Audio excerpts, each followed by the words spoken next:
ცნობილია, ვინ იყო შეიარაღებული პირი ბესიკის ქუჩაზე, ვინც მომიტინგეებს იარაღით ემუქრებოდა. ის 16 წლის მოზარდია, რომელიც გუშინ ღამით პოლიციამ მას შემდეგ დააკავა, რაც აქტივისტებმა ის შებოჯეს, განაიარაღეს და სამართალ დამცავებს ჩააბარეს.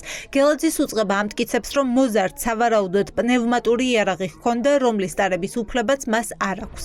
კითხოს უსვამთ, რომ ვის აგინებ და რატო აგინებ, ამის საპასუხოდ მაგ ადამიანმა ამოიღო პისტოლეტი და ჯერ მე მომიშვირა, მე ჩვენ თანამებრძოლს მიუშვირა და რადგან იყო ის, რომ შევბოჭეთ, დავაგდეთ და წავართვით იარაღი.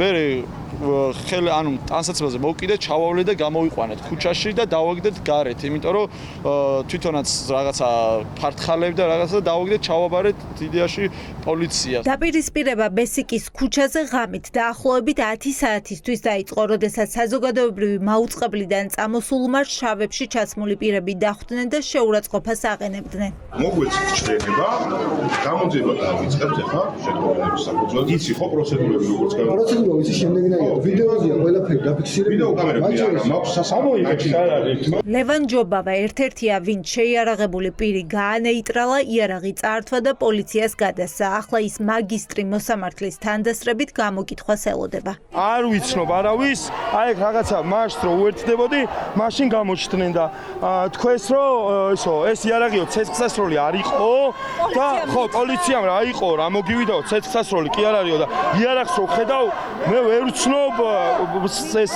არის რა თქმა უნდა ცეცხლსასროლი არის თუ არა. დაკავებული ყავსო ესე თქვენს და თუ ეხა არ წამოხვალ დაკითხვაზე მოგვიწევს გაუშვათო და მეთქი მოსამართლის გარეშე არ გამოვიკითხებით. შეიარაღებული პირი მარტო არ იყო. დაჯგუფება 6 წევრისგან შედგებოდა. აქციის მონაწილეებმა რამდენიმე პირი ამოიცნეს. ერთ-ერთი დაჩი ყიფიანია, რომელიც პოლიციამ ტერიტორიას განარიდა, თუმცა არც გამოუკითხავთ და არც დაუკავებიათ. გუშინ პოლიცია ხომ არ ყოფილა და ხომ არ დაკავშირებიათ თქვენ რუსთაველის გამზირზე ან ბესიკის ქუჩაზე მომხდარი ამბის გამო? არა. თქვენმა შვილმა არ გითხრათ არაფერი, რატომ იმყოფებოდა?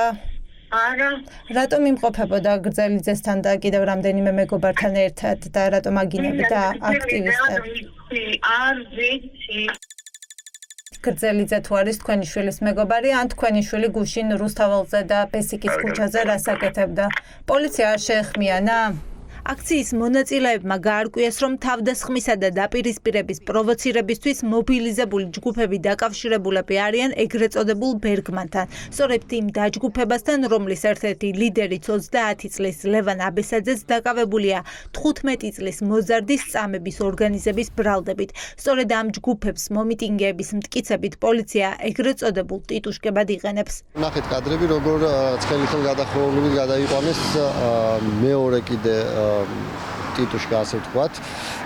როგორც შემდეგ გაირკვა ეს ბიჭები ყოფილად რაღაც დაჯგუფება ბერგმანის წევრები და ეს ბერგმანის აიდან ვიცით ჩვენ ვიცით იქიდან რომ ერთი მოზარდი აწამეს, ამის ვიდეო გადაიღეს და სოციალურ ქსელში გაავრცელეს. ახსოვს მელიქიშვილის აქცია, რომელიღაც ტიტუშკა მით რო დადიოდა რა ქვია დუბინკით და პოლიციელს როუნება თქვენიანი ვარ ძმაო, ხო? ზუსტად ეს ნიშნავს იმას, რომ პოლიციის მხრიდან ახალისებული ჯერჯერობით დაკავებული 16 წლის მოზარდისთვის ბრალი არ წარუდგენიათ. გამოკითხვაზე დაბარებას ელის ლევან ჯობავაც დღე ისე დასრულდა, რომ არც პროკურატურას და არც შინაგან საქმეთა სამინისტროს დამატებითი ინფორმაცია არ გაავრცელებია.